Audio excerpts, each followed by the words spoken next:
A paz do Senhor, meus irmãos, louvado seja o nome do Senhor nosso Deus. Mais uma vez, lançando mão desse recurso para ministrarmos a palavra de Deus. Então, vamos ouvir o que Deus tem a falar comigo, contigo, aos nossos corações, né? Então, abra sua Bíblia na carta que Paulo escreve aos Efésios, no capítulo 2, Efésios, capítulo 2, e o texto que nós vamos fazer uso para a nossa reflexão é do verso 1 até o versículo 10, ok? Efésios, capítulo 2, do versículo 1 até o versículo 10. E diz assim a palavra de Deus para mim, para você, para a igreja do Deus vivo. Aleluia. E diz: e vos vivificou, estando vós mortos em ofensas e pecados, em que noutro tempo andaste segundo o curso deste mundo, segundo o príncipe das potestades do ar, do Espírito que agora opera nos filhos da desobediência, entre os quais todos nós também antes andávamos, nos desejos da nossa carne, fazendo a vontade da carne, dos pensamentos, e éramos por natureza filhos da ira, como os outros também. Mas Deus, que é riquíssimo em misericórdia, pelo seu muito amor com que nos amou, estando nós ainda mortos em ofensas e pecados, nos vivificou juntamente com Cristo, pela graça sois salvos, e nos ressuscitou juntamente com Ele, e nos fez assentar nos lugares celestiais em Cristo Jesus, para mostrar nos séculos vindouros as abundantes riquezas da sua graça, pela benignidade para conosco em Cristo Jesus. Porque pela graça sois salvos, por meio da fé. E isso não vem de vós, é dom de Deus. Não vem das obras para que ninguém se glorie, porque somos feitura sua, criados em Cristo Jesus para as boas obras, as quais Deus preparou para que andássemos nela. Aleluia! Glória a Deus. Vamos orar então, meus irmãos. Vamos falar com Deus, pedindo ao Santo Espírito que fale aos nossos corações. Então ore comigo. Pai querido, Senhor de toda a glória, mais uma vez nós lhe pedimos a tua direção, a tua orientação, que o Senhor venha falar aos nossos corações, ministrando a tua palavra, a tua vontade para a nossa edificação. Sim, Senhor, ministra a tua palavra aos nossos corações e nos revele a tua vontade, porque queremos viver conforme, Senhor, a tua direção. Queremos mais de Ti para nossas vidas. Queremos mais de Ti, Senhor. E entendemos que sem o Senhor nada podemos fazer. Então fale conosco. Fale aos nossos corações e nos dê a Tua orientação. Assim seja. Em nome de Jesus nós lhe pedimos e Te agradecemos. Amém. Amém, Jesus. E o tema para a nossa reflexão é vivendo os propósitos de Deus. Nesse texto, Paulo, então, ele resuma todo o propósito da nossa salvação. Estávamos desgarrados como ovelhas sem pastor. Estávamos à mercê da vontade do inimigo. E com isso, fazíamos a nossa própria vontade, vivíamos segundo o curso deste mundo, longe de Deus. Mas o Senhor mudou a nossa história. O Senhor veio para nos resgatar e na cruz do Calvário nos salvou para mudar nosso futuro, lançando no passado lançando no esquecimento o nosso passado, e reescrevendo o nosso futuro. Deus, pela sua misericórdia, nos salvou. E a salvação não foi, nem será algo simplório. Deus fez algo grandioso, maravilhoso em nossas vidas. A salvação não foi apenas para hoje sermos chamados de crentes. Deus morreu na cruz do Calvário, Jesus morreu na cruz do Calvário por algo muito mais grandioso. A salvação, a morte de Jesus Cristo, todo o plano da salvação elaborado por Deus no passado, executado por Jesus e ministrado pelo Espírito Santo aos nossos corações, foi um plano elaboroso, complexo, grandioso, e que nós precisamos levar isso em consideração.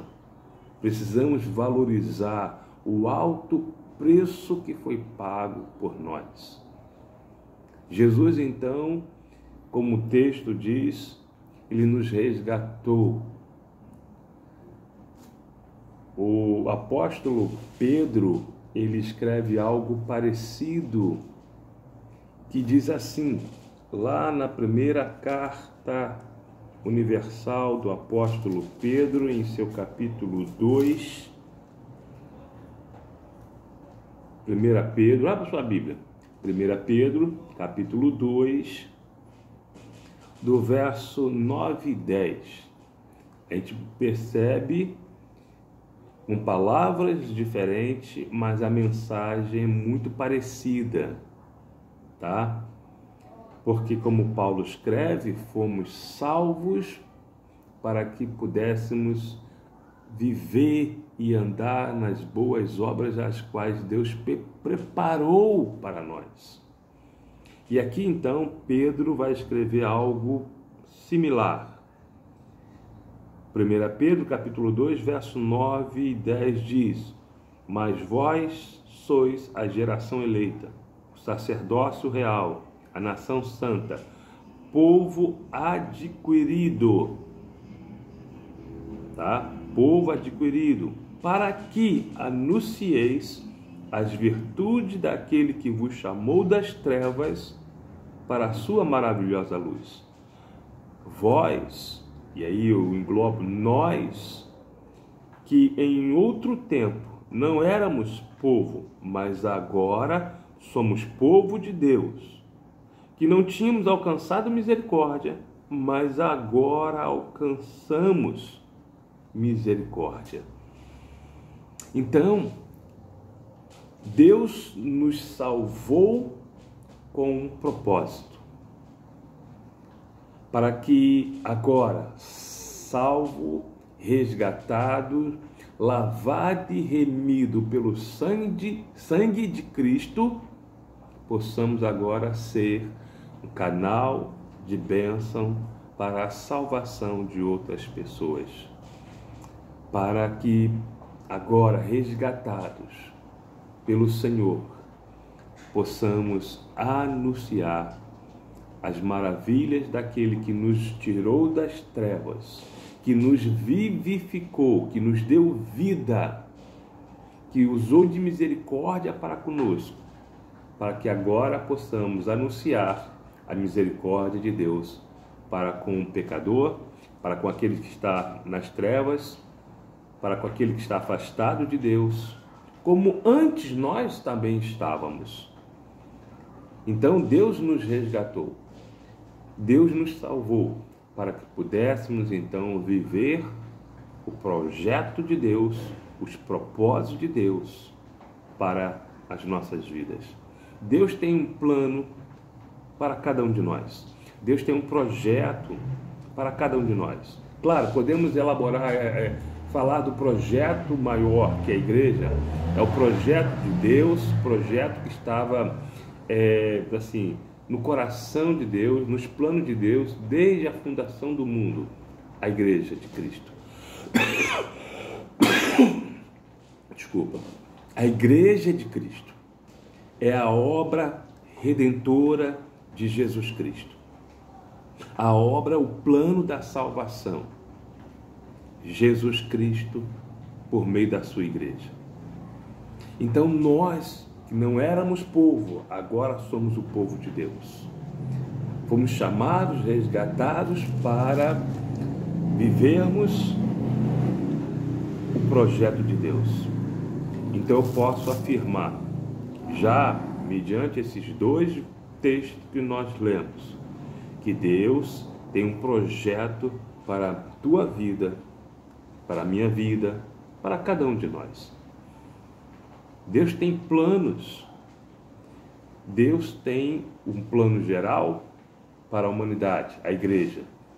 Mas, pessoalmente, Deus tem uma obra para realizar em nossas vidas.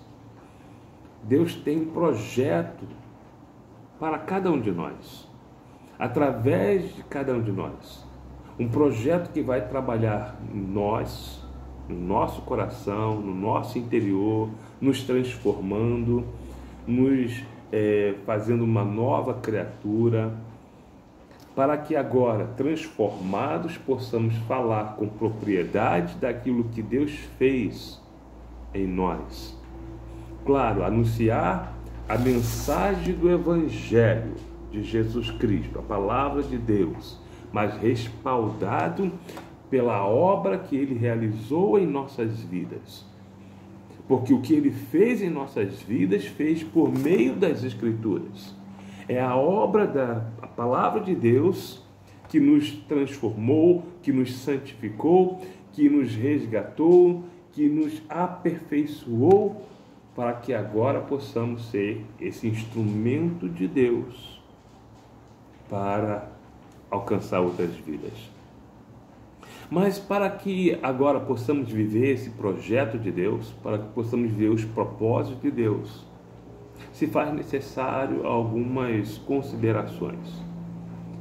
E eu quero aqui, então, apontar alguns critérios que eu julgo importante para nós realizarmos a obra daquele que nos tirou das trevas e nos transportou para o reino do Filho do seu amor. E o primeiro que eu posso aqui elencar como requisito básico para que possamos realizar a obra de Deus é a santidade. Santidade. Eu quero mais uma vez apontar voltar lá para a carta de Pedro, mas agora no primeiro capítulo, tá? Ou melhor, da primeira carta de Pedro, sim, no primeiro capítulo,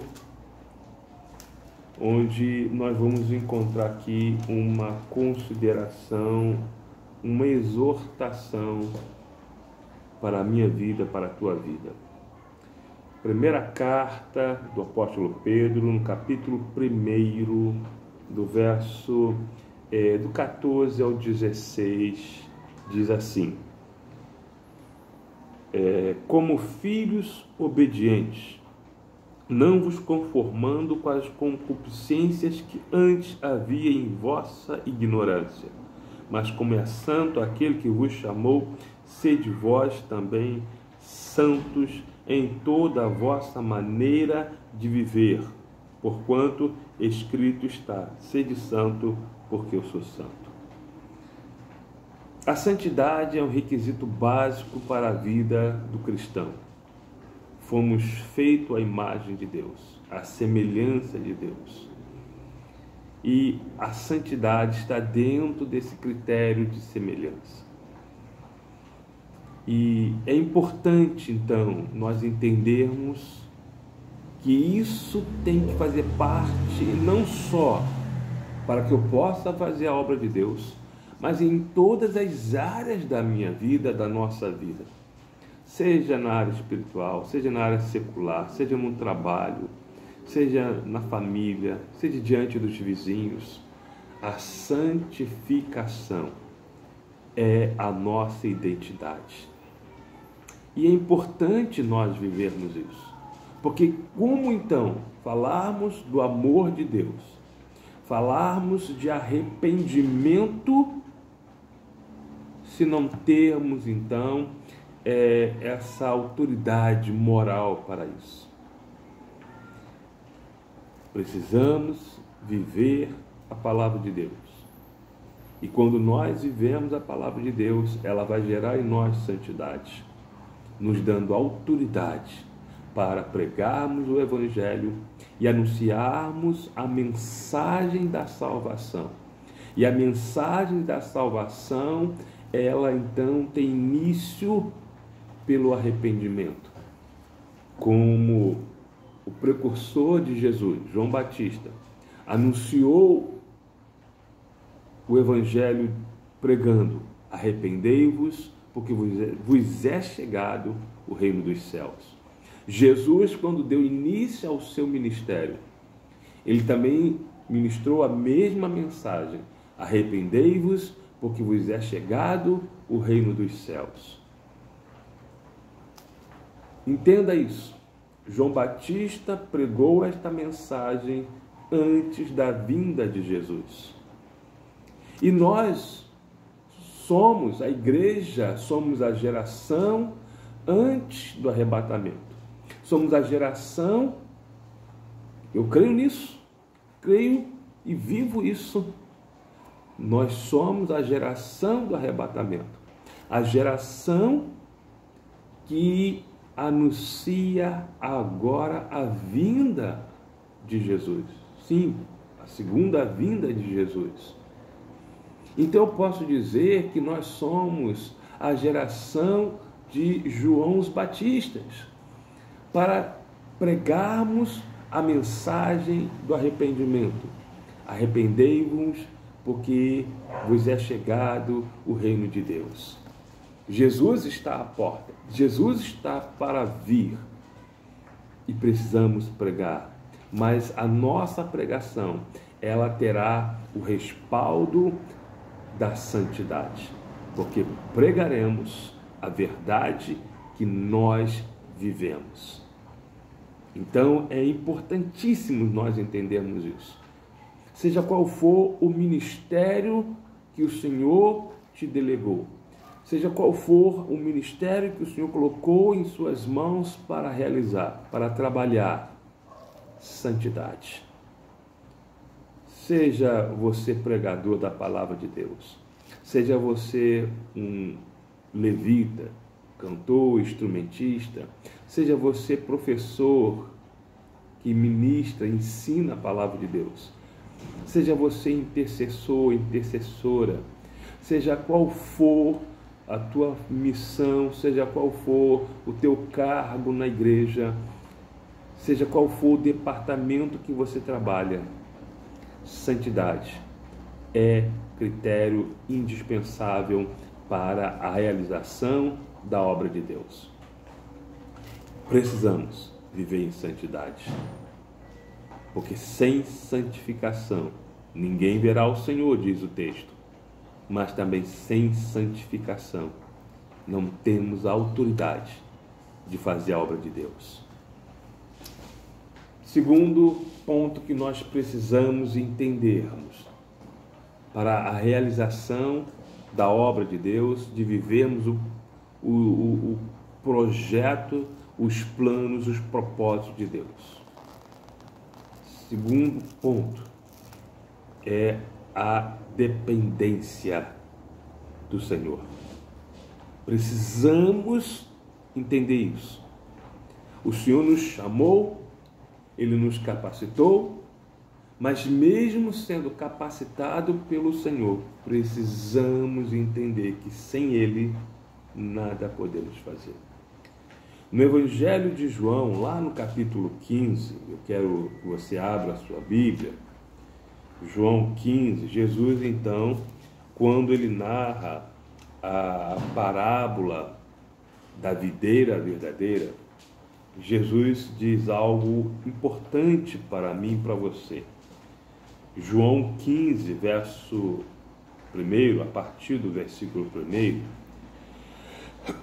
João 15, Evangelho de João, lá no capítulo 15, e Jesus vai dizer assim para mim e para você: eu sou a videira verdadeira e o meu pai é o lavrador. Toda vara em mim que não dá fruto, atira, e limpa toda aquela que dá fruto, para que dê mais fruto. Vós já estáis limpos pela palavra que vos tenho falado. Estais em mim e eu em vós, como a vara de si mesmo. Desculpa. Estais em mim e eu em vós. Como a vara de si mesmo não pode dar fruto se não estiver na videira, assim também vós, se não estiverdes em mim. Eu sou a videira e vós as varas.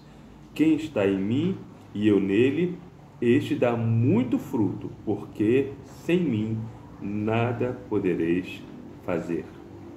Sem Jesus, nada podemos fazer. Desculpa mais uma vez. Então, o Espírito Santo nos capacitou. Como nós lemos, fomos resgatados, o Senhor nos resgatou, como nós lemos lá em 1 Pedro capítulo 2. O Senhor nos chamou para que anunciássemos as maravilhas daquele que nos tirou das trevas para a sua maravilhosa luz. E vamos então perceber pelas páginas da Bíblia, né, que fomos chamados para fazer a obra do Senhor. O Espírito Santo nos capacita. 1 Coríntios capítulo 12 vai nos revelar isso. Somos capacitados pelo Espírito Santo. Romanos 12 também traz a mesma linha de raciocínio. Fomos chamados para fazer a obra de Deus, capacitados pelo Espírito Santo. É Ele que nos capacita, é Ele que nos dá ferramentas para fazermos a obra do Senhor. E devemos fazer sim. Desculpa. Devemos fazer sim, com amor, dedicação, com zelo, mas entendendo que sem o Senhor nada podemos fazer. Sem Deus nada podemos fazer. E nós precisamos disso. Precisamos ser guiados, fortalecidos. Há um dito popular, né?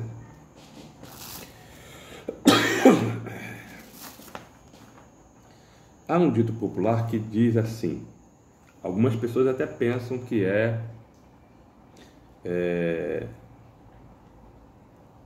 passagem, versículo bíblico, mas não é. Que diz que Deus não chama capacitados, mas capacita os escolhidos. Né? Deus não escolhe capacitados, mas capacita os escolhidos. Apesar de não ser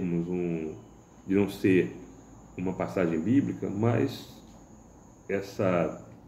esse ditado, né, traz uma verdade. Deus, Ele nos capacita para fazermos a obra. E nós precisamos entender isso, que sem Ele nada podemos fazer.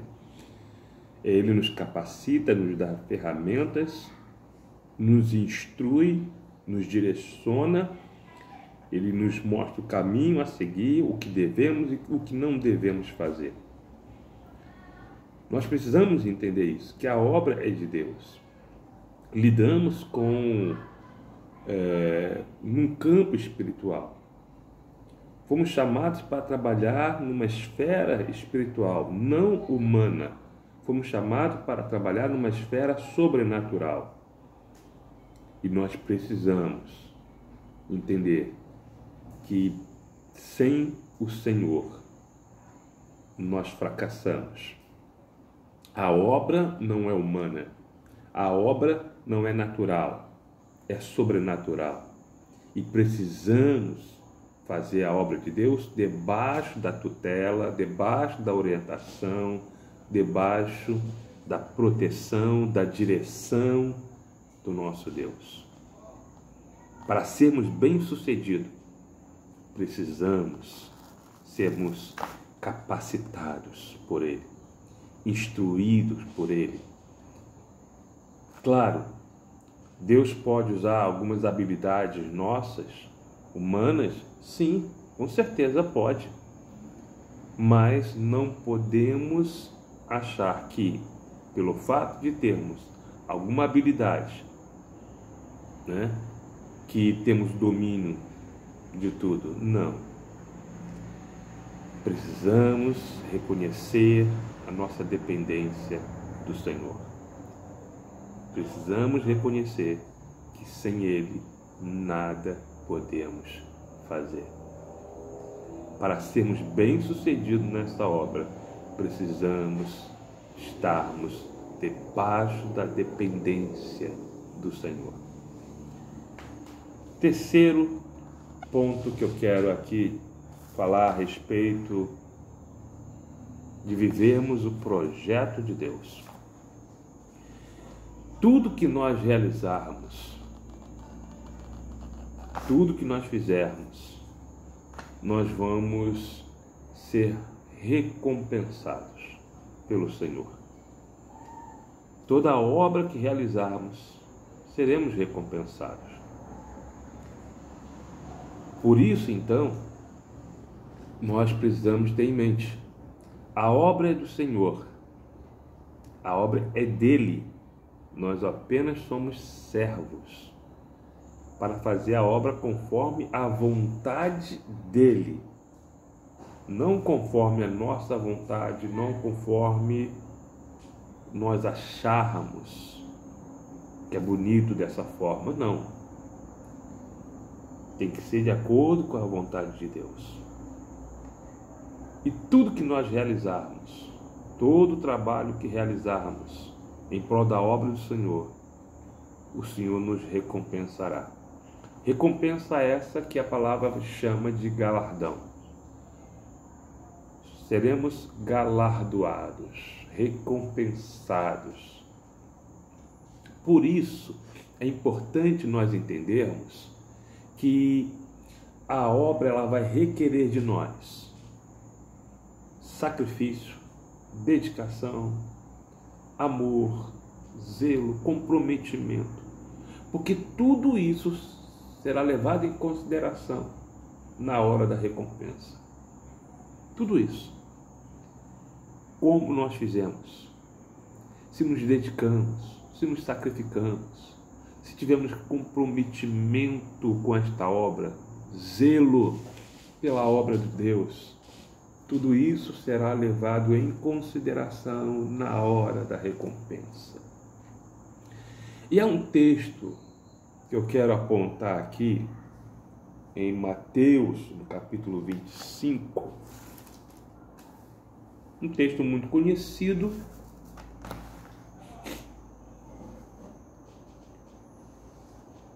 quero pedir aos irmãos que não reparem, estou me curando de uma pequena gripe, mas com a graça de Deus eu estou bem melhor. Então não repare essas tosse, tá bom? Mas com a graça de Deus a gente vence. Então abra aí a sua Bíblia. Mateus 25, e o texto que eu quero ler é um texto conhecido, tá? Que fala da parábola dos 10 talentos, ok? Mateus 25. Eu não vou ler todo o texto, porque é um pouco longo, eu quero abreviar aqui o tempo, mas eu vou apontar aqui alguns versículos que nos é suficiente para a nossa linha de raciocínio, ok? Então vamos lá, a partir do verso 14, Mateus 25, 14, que diz assim: porque Isto é também como um homem que, partindo para fora da terra, chamou os seus servos. Preste atenção, ele chamou os seus servos. Entregou-lhes os seus bens. A um deu 5 talentos, a outro deu 2 e a outro deu 1, cada um segundo a sua capacidade, e ausentou-se logo para longe. Então ele chamou 3 servos, a um ele deu 5 talentos, a outro ele deu 2 talentos e a outro ele deu 1 talento, de acordo com a capacidade de cada um. Isso é a nossa realidade. Fomos chamados de acordo com a nossa capacidade. Sim, capacidade é esta avaliada pelo Senhor. É o Senhor que vai avaliar a nossa capacidade de podermos fazer certo tipo de obra. Claro que Ele pode nos capacitar para que possamos galgar degraus maiores. Ele vai nos capacitar para isso. Ok? A nossa confiança tem que estar no Senhor. E aí Ele vai nos dirigindo, e Ele vai nos preparando, nos capacitando, e então nos levando a patamares superiores conforme a vontade e a direção dele. Ok? E o texto então vai dizer que depois de algum tempo esse Senhor retorna e começa de volta, ele reúne os seus servos para pedir conta. Tá bom? Eu quero continuar a leitura aqui, eu parei no verso 15, continuando no verso 16. E tendo ele partido, o que recebera 5 talentos, negociou com eles e granjeou outros 5 talentos. Da mesma sorte, o que recebera 2, granjeou também outros 2. Mas o que recebera 1 foi, cavou na terra e escondeu o dinheiro do seu senhor. E muito tempo depois veio o senhor daqueles servos e ajustou conta com eles. Então, aproximando-se o que recebera 5 talentos, trouxe-lhe outros 5 talentos, dizendo: Senhor, entregaste-me 5 talentos, eis aqui outros 5 talentos que granjei com eles.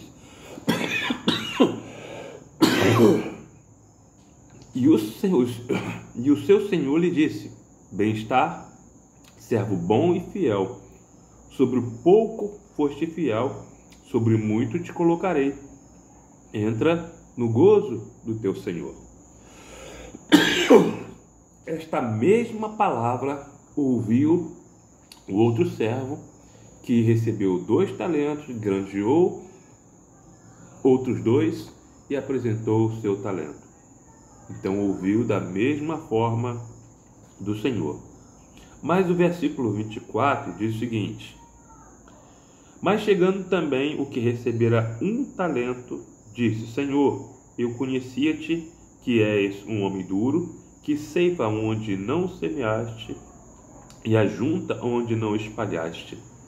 E atemorizado escondi na terra o teu talento, eis aqui tens o que é teu.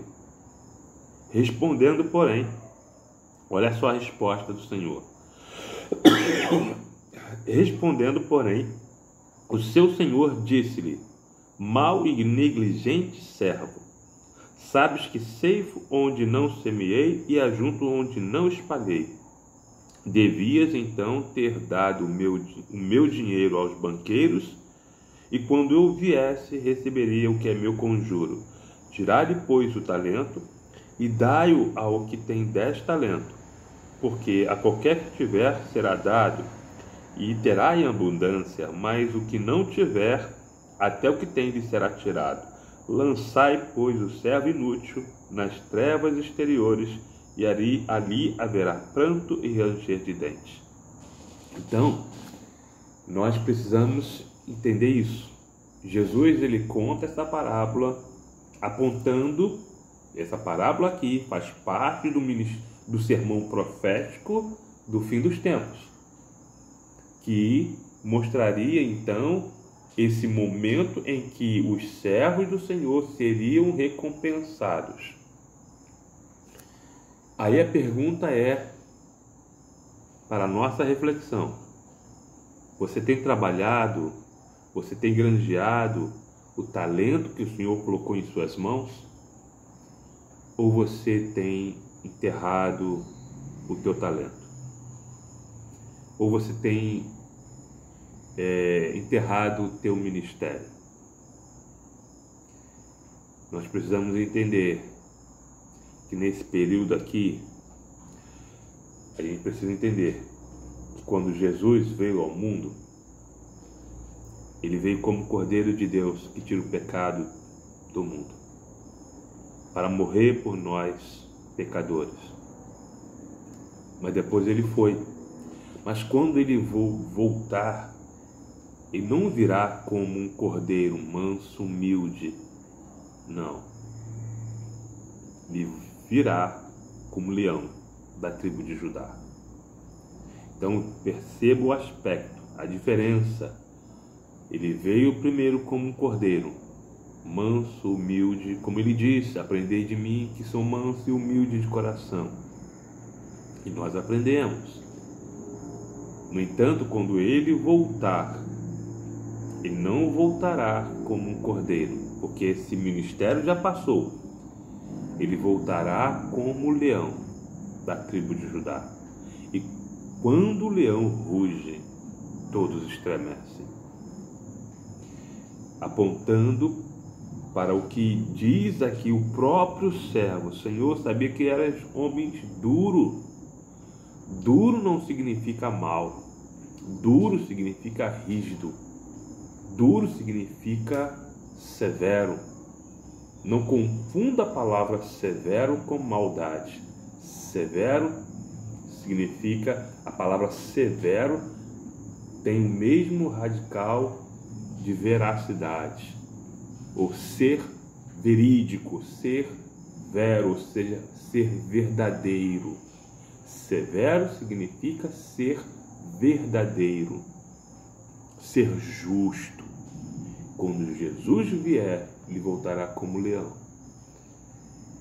E aí nós precisamos entender que ele não vai passar a mão na cabeça do servo negligente. Ele vai honrar aqueles que o honraram, mas aqueles que enterraram seu talento,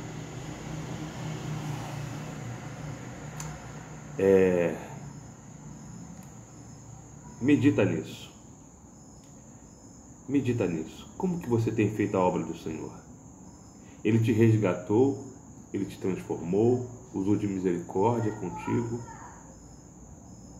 te deu honra, te deu um ministério, depositou em ti confiança para que você pudesse então fazer o teu melhor por aquele que te deu também o melhor. Pensa nisso. Se você entende que precisa melhorar na obra do Senhor, ainda é tempo. Ainda é tempo. O Senhor conta contigo. A igreja conta contigo. Eu conto contigo. Faça a obra de Deus com amor, dedicação, zelo, porque para isso tu foste salvo. Para isto tu foste honrado, para que através do teu ministério, através do teu talento, você possa honrar o nome do Senhor. Amém? Guarda essa palavra no teu coração. Que Deus te abençoe. Que Deus te dê uma noite tranquila, um sono agradável. Pode ser que você esteja ouvindo esse vídeo durante o dia. Que Deus te abençoe, meu irmão, minha irmã, e te use poderosamente para a salvação de vidas, para a edificação da igreja, para a glória do santo nome do nosso Senhor e Salvador, Jesus Cristo. Que Deus te abençoe, em nome de Jesus. Amém.